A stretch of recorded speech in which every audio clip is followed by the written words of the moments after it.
ஓம் முருகா சரணம். வெற்றிவேல் முருகா சரணம். என் அன்பு பிள்ளையே, ரொம்ப நாளா நீ எந்த விஷயத்துக்காக என்கிட்ட கண்ணீர் விட்டு கவலைப்பட்டு வேண்டுதல் வச்சியோ அதைத்தான் இப்போது உன் அப்பன் முருகன் உனக்காக நிறைவேற்றி கொடுக்கறதுக்காக வரப்போகிறேன். ஆமீன் செல்லவே. வெற்றி பொக்கிஷத்தை, உனக்கான மகிழ்ச்சிகரமான வாழ்க்கையை இந்த அப்பன் முருகன் உன் கைகளில் கொடுக்கணும்னு தீர்மானிச்சிட்டேன்.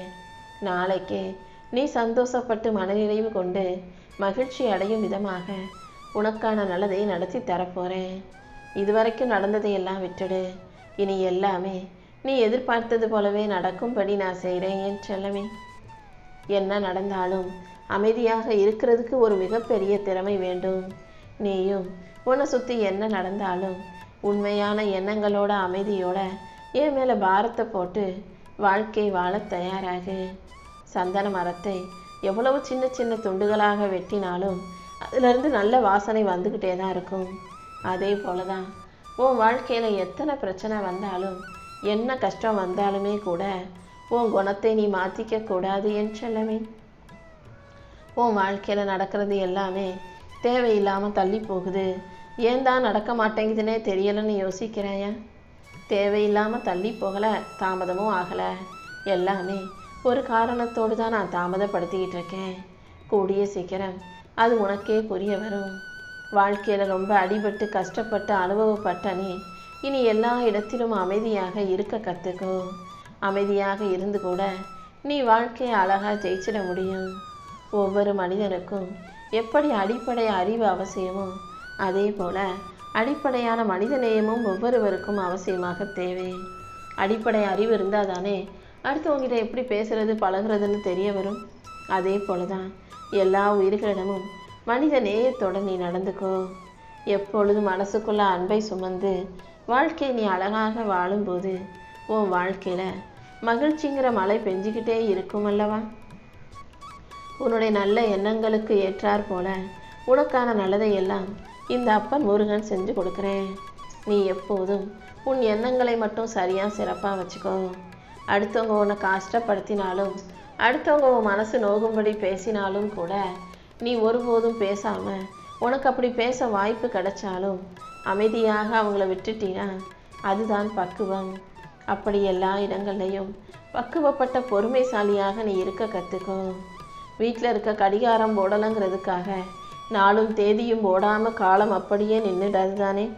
கடிகாரம் போடினாலும் போடாவிட்டாலும் ஒவ்வொரு நாளும் கடந்து போய்கிட்டே இருக்கும், காலங்கள் போய்கிட்டே இருக்கும். இதை ஞாபகம் வச்சுக்கோ. என்ன கஷ்டம் வந்தாலும் வாழ்க்கை நிற்காமல் நகர்ந்து போய்கிட்டே தான் இருக்கும்ன்றத. காலம் மட்டுமே கடந்து போகுது. காயமும் கவலைகளும் உன்னை விட்டு கடக்க மாட்டேங்குது இல்லையா. யாரோ ஒருத்தர் எதையும் உன்னை செஞ்சு உன்னை கஷ்டப்படுத்துகிறாங்கன்னா நீ அதுக்காக வருத்தப்படுறதுல என்ன இருக்கு? நல்லா யோசிச்சு பாரு. உன்னுடைய செயல்கள் ஏதோ தப்பாயிடுச்சு நீ யோசிக்கிறதுனா பிரயோஜனம் இருக்குது. அடுத்தவங்க செய்கிற செயல்களுக்கு நீ பொறுப்பாக ஆக முடியாது. அவங்க செஞ்ச தவறை நினச்சி, அவங்க செஞ்ச தப்பை நினச்சி நீ வருத்தப்பட வேண்டாம். உன்னுடைய உழைப்பு மட்டும்தானே உனக்கு கௌரவத்தையும் வெற்றியையும் கொடுக்கும். அந்த கௌரவத்தை உருவாக்கிக்கிட்டு வெற்றியை உருவாக்கிக்கிட்டு உன் வாழ்க்கையை நீ நல்லபடியாக வாழ்ந்துட்டினா எந்த விஷயமும் உன்னை கஷ்டப்படுத்தாது. நல்ல மனிதர்களை நீ காயப்படுத்தும் போது அவங்க ஒருபோதும் உனக்கு சரிக்கு சரியாக நின்று சண்டை போடவே மாட்டாங்க. ஆனால் நீ செய்கிறது அவங்களுக்கு பிடிக்காத போது சத்தமே இல்லாமல் உன்கிட்ட இருந்து விலகி வெகு தூரம் போயிடுவாங்க. அதனால தான் நல்லவங்க மனசை நோகடிக்காதே, நல்லவங்களுக்கு தீங்கு செஞ்சிடாத, துரோகம் செஞ்சிடாத. அவங்க வருத்தப்பட்டு கண்ணீர் விட்டாங்கன்னா அது இந்த உலகத்தையே அழிக்கக்கூடிய பெரும் சாபமாக மாறிடும்னு சொல்கிறேன். கெட்டவங்களுக்கு நீ 1000 கெடுதல் செஞ்சாலும் பரவாயில்ல, அதுக்குரிய தண்டனை தான் உனக்கு கிடைக்கும். ஆனால் நல்லவங்க மனசை நோக்கடிச்சின்னா அது காலத்துக்கும் 7 தலைமுறைக்கும் உன்னை பாவமாக பின்தொடர்ந்து வருமேன்னு செல்லமே. கடல் அமைதியாக இருக்குன்னு வச்சுக்கோ, அதில் கப்பல் நல்லா கம்பீரமாக மிதக்கும். ஆனால் காற்று வேகமாக வீசும்போது கடல் அலைகள் திசை மாறி வேறு பக்கம் போச்சுன்னா அவ்வளோ பெரிய கப்பலும் மொத்தமாக மிஞ்சி போகாது, மூழ்கி போயிடும்.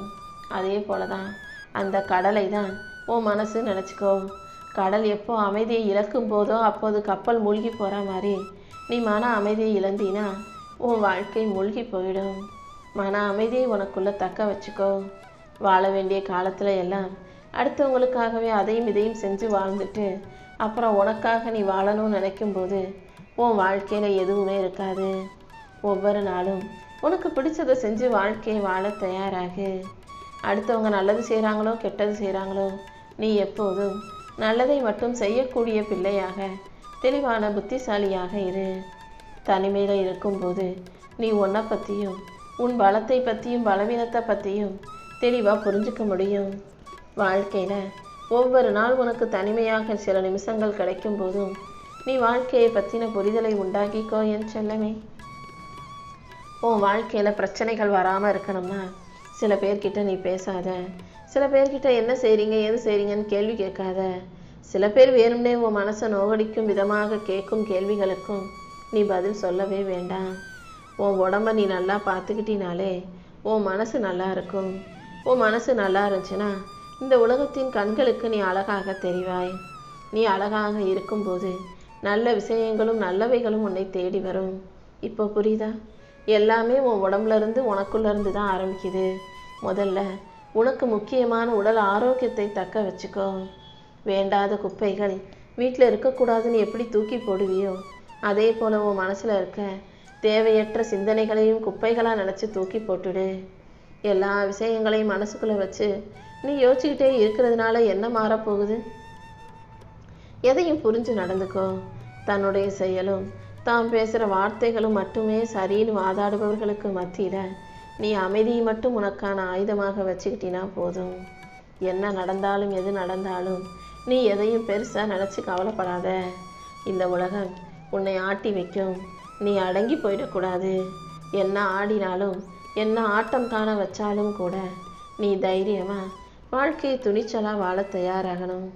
ஏன்னா வாழ்க்கையில் வரக்கூடிய கஷ்டத்தை பார்த்து இலகுன மனசோடு நீ இருந்தீன்னா எல்லா கல்லும் ஓ மேலே தான் படும். இலகிய மனம் கொண்டவர்கள் அடிக்கடி கல்லடி படுவார்கள். நீ கேள்விப்பட்டிருக்கியா? ரொம்ப அப்பாவித்தனமாக இலகுன மனசோட நீ இருந்தீன்னா எல்லாரும் உன்னை நோக்கி தான் கல்லெறிவாங்க. உனக்கு தான் மன வருத்தத்தை கொடுப்பாங்க. அதனால் நீ கவனமாக இருக்க பழகிக்கோ. என்ன தொழில் செய்கிறாய் என்பது முக்கியமல்ல. நீ எந்த வேலையை செஞ்சாலும் அதை மனநிறைவோட மகிழ்ச்சியோட செய்ய தயாராக. உன் வாழ்க்கை உன் கையில் இருக்குதுன்றதை நீ மறந்துட வேணாம். முடிஞ்ச அளவுக்கு உன்னுடைய செயல்களை நீ சிறப்பாக செஞ்சுக்கிட்டு வாழ்க்கையை சந்தோஷமாக வாழ தயாராகு. உன் சோகத்தை எல்லாம் தாண்டி உனக்கு சுகத்தை கொடுக்க நான் இருக்கும்போது நீ எதுக்கும் வருத்தப்பட வேணாம். சொந்தங்களை எல்லாம் பிரித்து வச்சு விரோதியாக மாற்றக்கூடிய சக்தி காசு பணத்துக்கு இருக்குது என் செல்லமே. காசு பணம்தான் பெருசுன்னு நினச்சி சொந்தங்களை எதிரிகளாக மாற்றிக்க வேண்டாம். எந்த விஷயமா இருந்தாலும் அதை ஒரு பக்கத்திலிருந்து மட்டும் பார்க்காம எல்லார் பக்கத்திலும் இருந்து பார்க்கக்கூடிய அதன் நியாயத்தை புரிந்து கொள்ளக்கூடிய பிள்ளையாக நீ இரு. காசு பணம் உன் கையில் இருக்கும்போது உன் கூட இருக்கிறவங்க உண்மையான சொந்தம் இல்லை. நீ அவசரத்தில் கஷ்டப்படும் போதும் துன்பத்தில் பதறி துடிக்கும் போதும் உன் பக்கத்தில் வருவர்கள் தான் உண்மையான சொந்தம். எப்போதும் அடுத்தவங்களுக்காக அழுது பார்த்தீங்கன்னா உண்மையான அன்பின் வழி தெரியும். அடுத்தவங்களுக்காக நீ வாழ்ந்து பார்க்கும்போது அன்பின் அர்த்தம் புரிய வரும். என்ன நடந்தாலும் நீ அதை ஏற்றுக்கொள்ள சமாளிக்க தைரியமான பிள்ளையாரு. யாருக்கும் தெரியாத முகம் எல்லாருக்குள்ளும் இருக்கும். எல்லாரும் வெளியே காட்டுற முகம் வேறு, அவங்க உண்மையான மனசும் அவங்க உள்ளுக்குள்ளே இருக்கிற முகமும் வேறு. நீ எப்போதும் உனக்கான உண்மை முகத்தை வெளிக்காட்ட தயாராகு. ஒவ்வொருத்தர்கிட்டையும் ஒவ்வொரு விதத்தில் போலியாக பொய்யாக நடிக்கணுன்ற அவசியம் உனக்கு இல்லை. எல்லா இடங்களிலும் நீ பொறுமையாக இருக்க கற்றுக்கோ. சின்ன சின்ன விஷயங்களில் நீ பொறுமை காட்டலைன்னா பெரிய காரியங்கள் எல்லாம் கெட்டு போயிடும். முடிஞ்ச அளவுக்கு நீ நிதானமாக இருக்கும்போது எல்லா விஷயங்களையும் நான் உனக்கு நல்லபடியாக நடத்தி கொடுப்பேன்.